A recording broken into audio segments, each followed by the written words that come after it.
നമസ്കാരം. കുറേ ദിവസമായി ഒരു വീഡിയോ ചെയ്തിട്ട്. നമ്മൾ നിരന്തരം ഇതിനകത്ത് ട്രൂത്തിനെക്കുറിച്ച്, സത്യം അല്ലെങ്കിൽ ആത്മീയതയെക്കുറിച്ച് പറയുമ്പം നമ്മൾ ആരെയും അനുകരിക്കരുത് എന്ന് നിരന്തരം പറയാറുണ്ട്. ഒരു പുസ്തകവും നമ്മൾ വായിക്കരുത് എന്നൊക്കെ പറയുന്നുണ്ട്. ഇതെല്ലാം ഈ പറയുന്ന കടമ്പ കടന്നിട്ടുള്ളവർക്കാണ്. ആദ്യാക്ഷരങ്ങൾ പഠിക്കുന്നവരെ സംബന്ധിച്ച് ആരുടെയെങ്കിലും സഹായം വേണം. ഒരാൾ നടക്കണമെങ്കിൽ ആരുടെയെങ്കിലും കയ്യിൽ പിടിക്കണമെന്ന് പറയുന്നത് പോലെയാണ്. പക്ഷെ ഞാനിന്നൊരു രസകരമായൊരു കാര്യം പറയാൻ ഉദ്ദേശിക്കുന്നത്, നമ്മൾ ഇതുവരെ അതിനകത്തൊക്കെ പറഞ്ഞിരുന്നത് നമ്മൾ വിജയിച്ച ആൾക്കാരെ വേണം കേൾക്കാൻ, അല്ലെങ്കിൽ ഇതിലെത്തിയിട്ടുള്ളവർ വേണം, സത്യത്തെ അനുഭവിച്ചവരിലൂടെ വേണം നമുക്ക് കിട്ടാനെന്നാണ് നമ്മൾ ഇതുവരെ പറഞ്ഞിരുന്നത്. പക്ഷേ അതിൽ നിന്നൊന്ന് മാറി ചിന്തിക്കേണ്ട ഒരു കാര്യമുണ്ട്. പ്രത്യേകിച്ച് ഈ ആത്മീയതയിൽ ഞാൻ കണ്ടിട്ടുള്ള 99.9 ആൾക്കാരും, ഞാനുൾപ്പെടെ ഉള്ള ആൾക്കാർ ഇതിൻ്റെ പുറകിലാണ്. ഇതിൻ്റെ പുറകിലെന്ന് പറഞ്ഞാൽ ഇതിലെത്തിയിട്ടുള്ള ഒരാൾ, അയാൾക്ക് തൃപ്തി വരും, അയാൾ പിന്നെ സംസാരിക്കാൻ പോലും മുതിരത്തില്ല എന്നൊക്കെയാണ് നമ്മൾ പറയുന്നത്. പക്ഷേ ഞാൻ ഇന്ന് പറയാൻ ഉദ്ദേശിക്കുന്നത്, ശരിക്കും നമ്മൾ വിജയിച്ചവരെ അല്ല, പരാജയപ്പെട്ടവരെ വേണം നമ്മൾ കേൾക്കാൻ. എന്ന് പറഞ്ഞാൽ പരാജയപ്പെട്ട് ഉപേക്ഷിച്ചവരല്ല. ഇപ്പം നമ്മളെപ്പോലെ നിരന്തരം ഇത് കേൾക്കാനും ഇതെനിക്ക് വേണം, ഇതെനിക്ക് ആസ്വദിക്കണം, എനിക്കിതാവണമെന്ന് ആഗ്രഹിക്കുന്ന ഒരു കൂട്ടം ആൾക്കാരുണ്ട്. ആത്മാർത്ഥമായി ഇതിൻ്റെ പുറകിലുള്ള ആൾക്കാരുണ്ട്. അല്ലാതെ മറ്റേ സാധാരണക്കാരല്ല. ഏതാ, നമ്മളെന്തെങ്കിലും ഒരു ചോദ്യം ചോദിച്ചാൽ, ആദിശങ്കരാചാര്യരുടെ സമാധി എവിടെയാണെന്ന് ചോദിച്ചാൽ ഗൂഗിൾ അപ്പൂപ്പനും ക്രോം അമ്മൂമ്മയും പറയും ഇതങ്ങ് ഹിമാലയത്തിലാണെന്ന് പറയും. ചിലർ പറയുന്നത് തൃശ്ശൂർ വടക്കനാഥ ക്ഷേത്രത്തിലാണെന്ന് പറയും. ഇനി നമ്മൾ അഗാധമായൊരു റിസർച്ച് നടത്തിയാൽ ഒരേ കാര്യത്തെക്കുറിച്ച് പലരും പലതും പറയുന്നുണ്ട്. അപ്പം ഈ ഹിസ്റ്റോറിക്കലായിട്ട് നമുക്ക് ചോദിക്കുമ്പം നമുക്ക് പറയേണ്ടി വരും, ഇനി ഹിസ്റ്റോറിക്കലായിട്ട് അവൈലബിൾ അല്ലെങ്കിൽ അത് അവൈലബിൾ അല്ല എന്ന് പറയണം.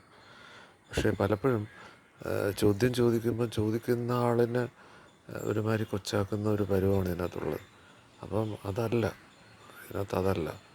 അന്വേഷിച്ച് പരാജയപ്പെട്ട ഒരാളും കൊണ്ടിരിക്കുന്ന ഒരാളുടെ അടുത്ത് നമ്മൾ ചോദിച്ചാൽ അവരും നമ്മളും ചേർന്ന് അന്വേഷിക്കും, നമുക്ക് കണ്ടെത്താൻ പറ്റും.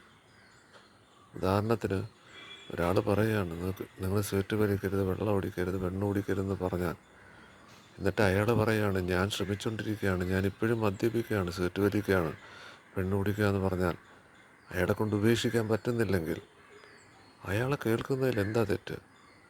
അപ്പം നമ്മൾ ഈ ആത്മീയതയിലൊക്കെ പറഞ്ഞുകൊണ്ട് നടക്കുന്ന ചില തട്ടുമുടപ്പൻ സ്ഥിരം ഡയലോഗുകളുണ്ട്. ഇതെല്ലാവരെയും കേൾക്കരുത്, ഇത് കടന്നവരെ കേൾക്കാവൂ. അങ്ങനെയൊന്നുമില്ല. എല്ലാവരെയും കേൾക്കുക. പരാജയപ്പെടുന്നതല്ല, ശ്രമിച്ചുകൊണ്ടിരിക്കുന്നവരെ കേൾക്കുക.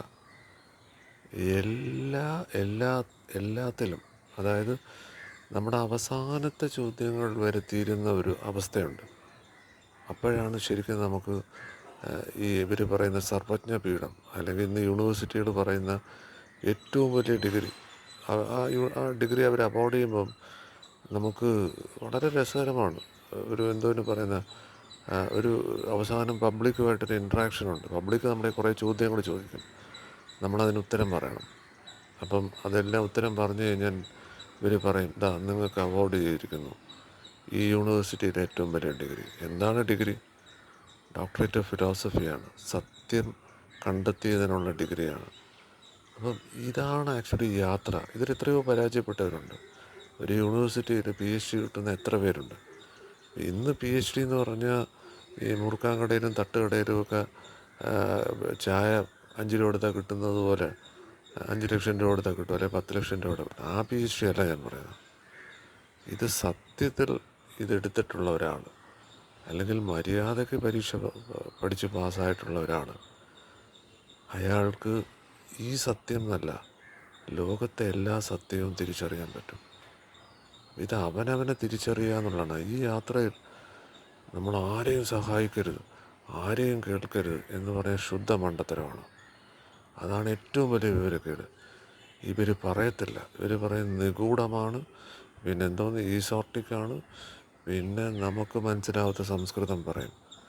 ഇതങ്ങനെയുള്ളതൊന്നുമല്ല. ഇതങ്ങനെ സാധാരണ പച്ചയ്ക്ക് തന്നെ പറഞ്ഞു പോകണം. അപ്പോൾ ഇന്ന് ഞാനിവിടെ ചെയ്യുന്നത്, ഞാൻ നേരത്തെ പറഞ്ഞ വീഡിയോയിൽ നിന്ന് വിഭിന്നമായൊരു കാര്യമാണ്.